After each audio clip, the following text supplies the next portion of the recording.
Hi friends, welcome to the UPSC PCS forum. आज हम पढ़ेंगे impact of central Asian context on Indian culture.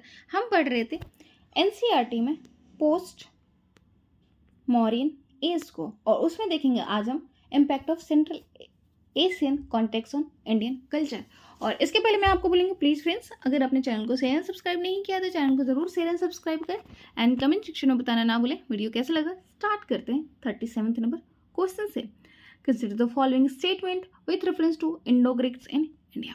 तो हमें बताना है कि इंडो ग्रीक्स के रिगार्डिंग यहाँ पे कौन सा जो स्टेटमेंट है वो करेक्ट है। दे issued coins which can be definitely attributed to the kings. They were the first to issue gold coins in India. They introduced feature of Hellenistic art in the northwestern frontier of India. They introduced spoked wheel in India. हमें बताना है यहाँ पे कौन सा जो option है वो करेक्ट है। तो ऑप्शन नंबर फर्स्ट कि हाँ, उन्होंने कॉइन्स को इशू किया था और एट्रीब्यूट किए थे वो किसको, किंग्स को। तो ये बिल्कुल ही करेक्ट बात है। वो फर्स्ट गोल्ड कॉइन इशू किए थे, ये भी सही है। हमने देखा था लार्ज नंबर में गोल्ड कॉइन इशू किया गया था कुशाना रूलर भीमक विशेष के द्वारा। ठीक है, कुशाना के टाइम पे प्योर गोल्ड कॉइन्स इशू किया गया था लार्ज नंबर में। ठीक है, और हेलेनिस्टिक आर्ट को भी फीचर हमें देखने को मिलता है नॉर्थ वेस्टर्न इंडिया में।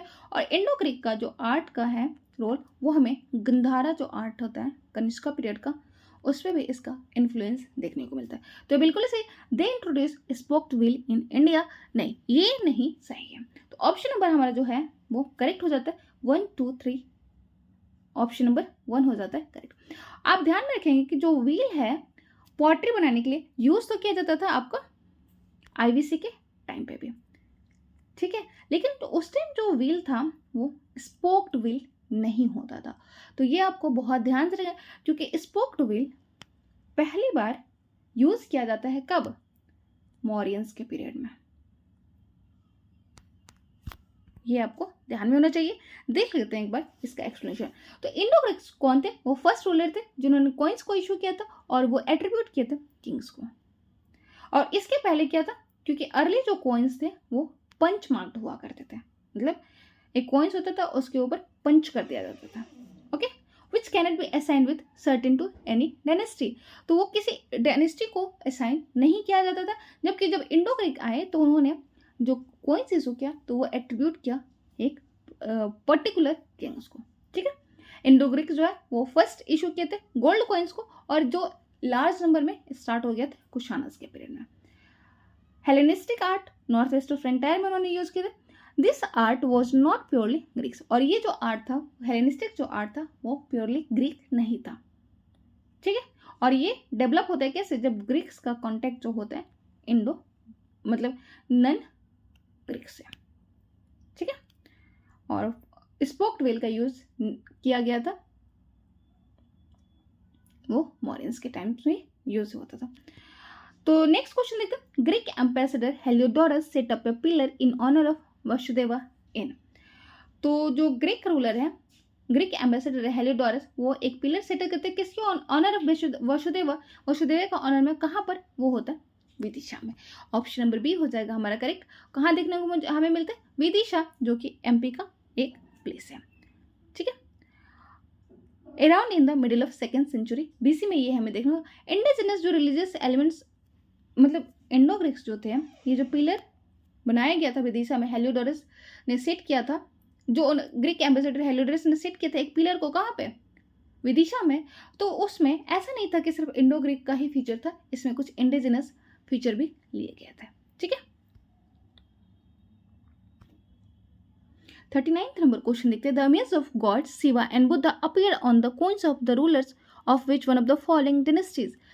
तो गॉड शिवा और बुद्धा का जो इमेज है वो हमें देखने को मिलता है कौन सी डायनेस्टी के कॉइन्स पे। तो ये हमें देखने को मिलता है कुशाना डायनेस्टी के कॉइन्स पे। ऑप्शन नंबर ए हो जाएगा हमारा करेक्ट, क्योंकि कुशाना जो रूलर्स थे वो वर्शिप किया करते थे शिवा के भी और बुद्धा का भी। हमने देखा कि 4th बुद्धिस्ट काउंसिल जो हुआ था किसके टाइम पे हुआ था, कनिष्का के ही टाइम पे, जो कि एक इंपॉर्टेंट कुशाना रूलर था। Several Kushana rulers were worshipper of Vishnu, और कुछ कुशाना रूलर जो थे वो विष्णु के भी उपासक थे। ठीक है, और इसीलिए this was certainly the case with the Kushana ruler Vasudeva. आप समझ सकते हैं वसुदेवा जो कि नाम लिया गया किससे, कृष्णा से। 40 नंबर क्वेश्चन देखते हैं।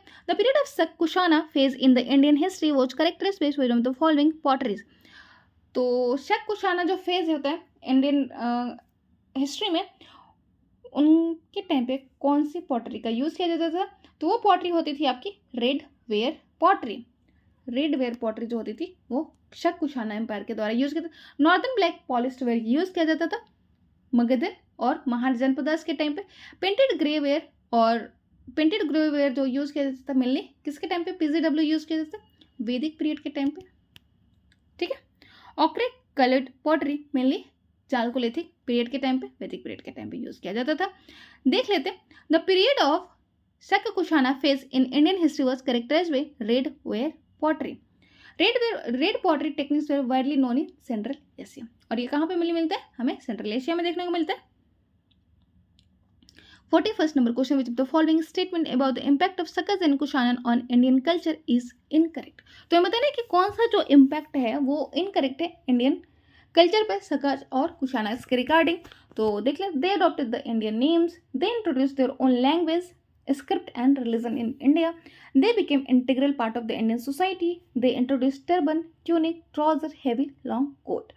तो फोर्थ नंबर से अगर देखें कि हाँ उन्होंने टर्बन को, ट्यूनिक को, ट्राउजर और हैवी लॉन्ग कोट को इंट्रोड्यूस किया था, बिल्कुल वो इंटीग्रल पार्ट बन गए थे इंडियन सोसाइटी के, तो ये भी सही है।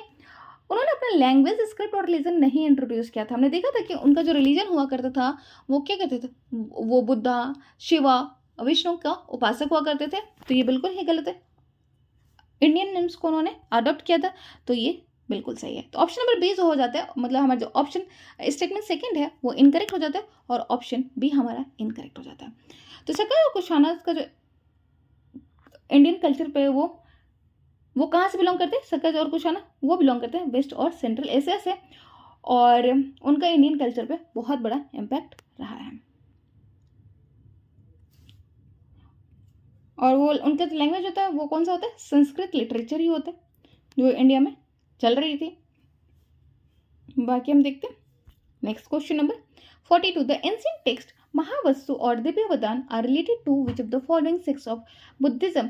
तो महावत्सु और दिव्यवदान ये कौन से सेक्ट से बिलोंग करते हैं बुद्धिज्म का? तो वो बिलोंग करते हैं आपका महायाना सेक्ट से, ठीक है। तो महायाना सेक्ट से बिलोंग करते हैं आपका महावत्सु और दिव्यवदान। ऑप्शन नंबर बी हो जाएगा हमारा करेक्ट। और ये जो टेक्स्ट है वो कब लिखा? This text were written after the advent of शकस and Kushana rules in India. और ये मिलने किस लिए था? Propagate Mahayana Buddhism. Hybrid Sanskrit में ये लिखा गया था। 43rd नंबर क्वेश्चन देखते हैं। Consider the following statement with reference to the contribution of शकस and Kushanas in military technology. तो मिलिट्री टेक्नोलॉजी के रिगार्डिंग हमें बताना है कौन सा स्टेटमेंट जो है उनका करेक्ट है, उनका क्या कंट्रीब्यूशन रहा है।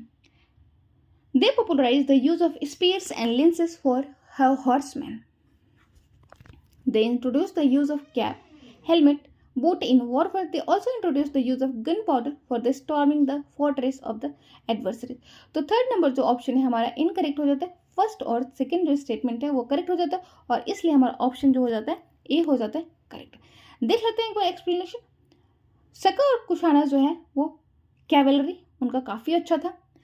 हॉर्स की राइडिंग क्या करते थे वो, और उनका जो हॉर्स होता था, कुछ जो हॉर्समैन हुआ करते थे वो हैवीली आर्मर्ड हुआ करते थे, ठीक है। और वो लड़ते थे कैसे? Fought with spears on lances का। वो और क्या लेके आते? Caps, helmet, boot, long coat, ये सारी चीज़ें उनके। लॉन्ग कोट तो खैर मिलिट्री से उतना रिलेटेड नहीं था। बूट्स, हेलमेट और कैप उनके तो एज ए मतलब वॉरियर्स के द्वारा इसको यूज़ किया जाता था। और गन पाउडर का इनके द्वारा इंट्रोड्यूस नहीं किया गया था, ये यूज हुआ था मेडिवल पीरियड में। लेकिन ध्यान रखेंगे कि ऐसा नहीं है कि गन पाउडर बाबर के द्वारा पहली बार लाया गया था, ठीक है। ये नेक्स्ट क्वेश्चन 44th नंबर देखते हैं। With reference to the state of religion under the Kushana which of the following statement is correct. Kushana ruler Vasudeva was worshipped as an incarnation of god Krishna. Kushana ruler Kanishka was the greatest pattern of Buddhism after Ashoka. तो हमें बताना है यहाँ पे कौन सा जो option है वो करेक्ट है। तो ऑप्शन नंबर हमारा सेकंड जो है वो करेक्ट होता है। थर्ड बुद्धिस्ट काउंसिल जो होता है वो किसके टाइम पे होता है? वो होता है आपके अशोका के टाइम पे, और फोर्थ बुद्धिस्ट काउंसिल कनिष्का के पीरियड में ही होता है। फर्स्ट बुद्धिस्ट काउंसिल अजातशत्रु और सेकंड बुद्धिस्ट काउंसिल होते हैं काला अशोक के पीरियड में। और फर्स्ट रूलर जो होता है Vasudeva was worshipped bye incarnation of god Krishna, नहीं ऐसा नहीं था। वसुदेवा भले ही जो नाम था वो सिनोनिम करता था किसको, कृष्णा को, लेकिन उसको माना जाता था as a incarnation of the Vishnu. देख लेते हैं एक बार इसका एक्सप्लेनेशन भी। Kanishka became the great pattern of Mahayana Buddhism, और वो बुलाते हैं फोर्थ बुद्धिस्ट काउंसिल को कुंडलवन में, ठीक है। और number of the council compose 3 lakh words which thoroughly explain the three पिटकास। तो त्रिपिटकास के बारे में आपको पता है कि बुद्धिस्ट की कौन से त्रिपिटक थी, सुत्त, विनय और अभिधम्म पिटक।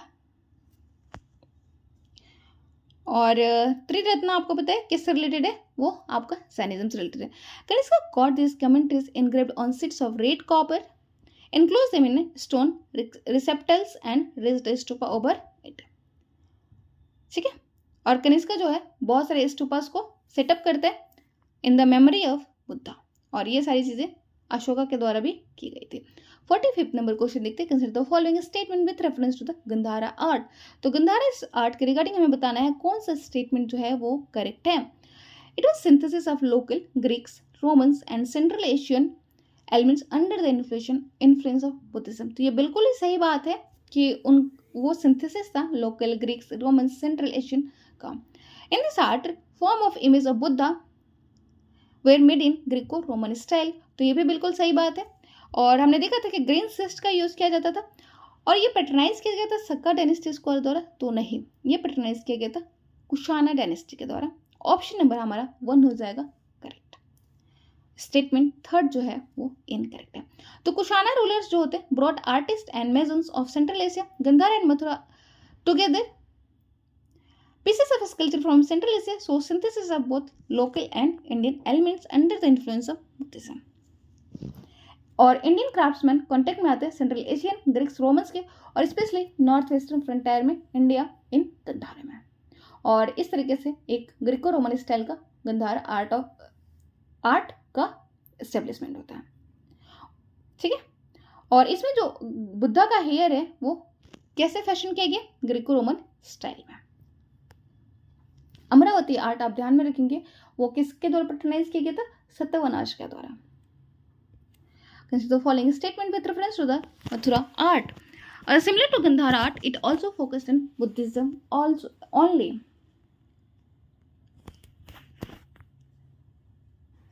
It primarily used red sandstone for the construction of the sculpture.